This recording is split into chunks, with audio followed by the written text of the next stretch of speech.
Here is EXOGEN 4000 plus fracture bone healer. And to start your treatment going for 20 minutes.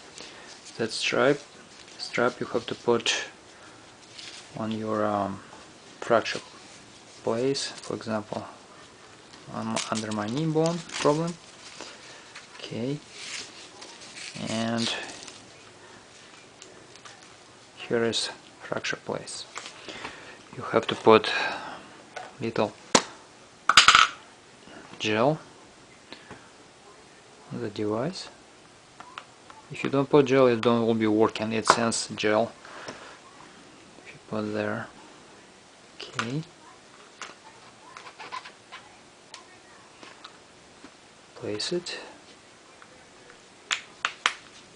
Be easy to clip it. And now push it and release. Okay.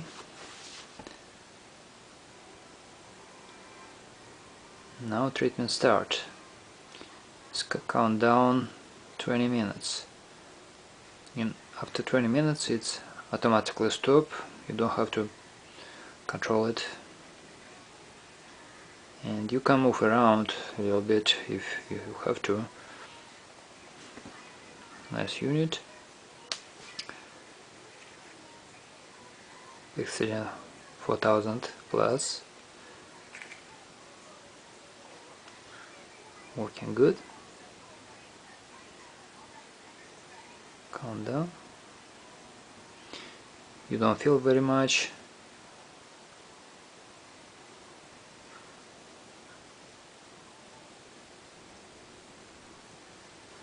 Just like that, easy, and don't have any pain, nothing. Thank you for looking, good luck.